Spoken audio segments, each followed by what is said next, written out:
Bienvenue dans cette nouvelle édition du 12-15. Voici les titres. Au Tchad, les efforts entrepris par les autorités en matière de bonne gouvernance ont été salués par le rapport du mécanisme africain d'évaluation par les pairs qui a été présenté le 21 juin. Mais quelques défis restent à relever, notamment dans le domaine socio-économique. Après la Mauritanie et la Côte d'Ivoire, le Club Afrique Développement a effectué ce mercredi à Pointe-Noire au Congo sa 3e mission multisectorielle de l'année. Et l'événement a été le catalyseur de plus d'une centaine de rencontres d'affaires. Et puis nous partirons en Côte d'Ivoire où la pratique du cricket se développe. Pour la Fédération ivoirienne de cricket qui compte déjà 230 licenciés, la priorité est donnée aux établissements scolaires afin de constituer un vivier riche en adeptes de cette discipline.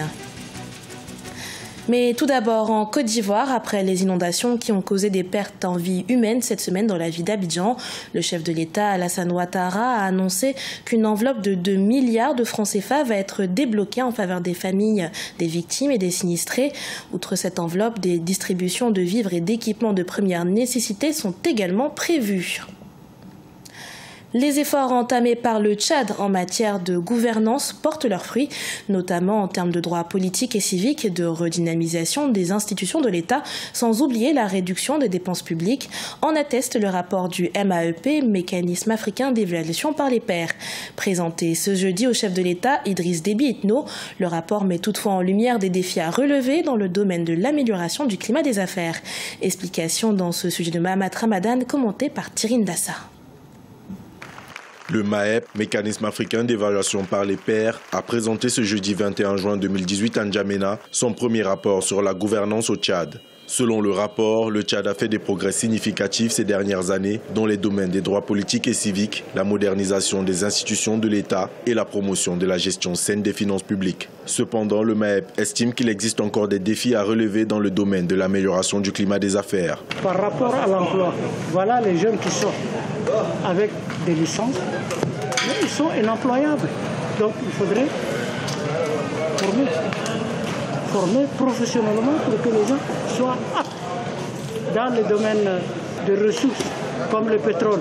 Depuis lors, le président et nous, sous son autorité, on a toujours dit que c'est une ressource périssable. La pérennité de l'économie tchadienne, c'est l'agriculture, c'est l'élevage. Donc voilà les recommandations. En lançant officiellement la phase de la mise en œuvre du plan national d'action du MAEP Tchad, le président de la République, Idriss Déby Itno, reconnaît que les défis socio-économiques du pays sont énormes. Il s'engage par ailleurs à mettre en œuvre les réformes nécessaires recommandées par le rapport du mécanisme africain pour le bien-être des Tchadiens. Au même titre que l'éducation, la couverture sanitaire universelle pour l'accès à l'eau, la question de la sécurité alimentaire et l'épanouissement de la masse paysanne est pour nous un impératif de premier ordre. Dans le rapport qui a été rendu public, il y a des insuffisances. Nous le reconnaissons. Je le reconnais personnellement. Et je m'engage ici devant vous, le peuple tchadien, de mettre tout en œuvre pour apporter des solutions visuelles à tout ce qui se pose aujourd'hui comme problématique à notre pays. Selon le rapport du MAEP, la fiscalité pétrolière représente environ 70% des ressources budgétaires du pays, contre environ 30% des ressources hors pétrole. Par ailleurs, le document recommande au gouvernement tchadien d'accélérer la mise en œuvre de son programme de la diversification de l'économie. 3e mission multisectorielle au Congo pour le Club Afrique Développement, initié par le groupe Attijari Wafa Bank en partenariat avec le Crédit du Congo. L'événement fut l'occasion pour plus d'une centaine d'agents économiques, aussi bien nationaux qu'internationaux, de se réunir autour du thème « Opportunités de diversification de l'économie congolaise » avec pour focus l'agriculture et le tourisme. Retour sur cet événement dans ce sujet de Deva Panzou, notre correspondant au Congo. Les entrepreneurs venus du Maroc et du Congo ont participé à la première mission multisectorielle au Congo du Club Afrique Développement du groupe Attijari Wafa Bank ce mercredi 20 juin 2018 à Pointe-Noire sous le thème « Opportunités de diversification de l'économie congolaise » avec un accent mis sur l'agriculture. Tenues pendant plus d'une heure, les rencontres B2B entre les opérateurs économiques du Congo et du Maroc visent à développer des réseaux et des opportunités d'affaires. La mission multisectorielle organisée aujourd'hui conjointement conjointement par le Crédit du Congo et le Club Afrique Développement, avait pour objectif d'essayer de clarifier et de mettre en évidence les opportunités qui sont offertes par la diversification de l'économie du Congo. Aujourd'hui, chaque filiale du groupe Attijari Wafa Bank est présente dans les différents pays, propose aux clients et aux opérateurs économiques un accès à un réseau de 16 banques qui va leur faciliter d'accéder aux différents marchés. Cette mission du Club Afrique Développement a permis de mettre la lumière sur la politique gouvernementale de développement de l'agriculture ainsi que les différents mécanismes mis en place en vue d'accélérer le processus de diversification de l'économie. Et qui montre qu'il y a un besoin de partage, mais surtout un besoin de réussite collective. Déjà, ils ont fait venir des investisseurs. Donc ils ont fait le travail pour nous, si je peux le dire. Donc c'est une très bonne chose. Donc c'est une excellente initiative qui va vraiment dans le sens des missions de l'API. C'est tout à fait complémentaire. La mission multisectorielle du Club Afrique Développement s'inscrit dans un état d'esprit de croissance solidaire et d'une vision humaniste du développement économique. Instauré en 2010 par le groupe marocain Almada, le club organise également le Forum international Afrique Développement qui se déroulera du 18 au 19 octobre 2018 à Casablanca au Maroc. En Égypte, 2 femmes ont fait le pari de faire rimer la couture avec la réinsertion socio-professionnelle. Depuis 2004, l'entreprise Malaika offre aux Égyptiennes, mais aussi et surtout aux femmes réfugiées, emploi et revenus stables. Forte d'une main-d'œuvre composée à 90% de femmes, la société souhaite conquérir l'industrie textile internationale. Découverte dans ce sujet de Vinanodin. Donner un emploi et un revenu stable aux femmes égyptiennes et réfugiées, c'est l'objectif que se sont donnés Margarita Andrande et Goya Gallagher en fondant la société Malaika en 2004.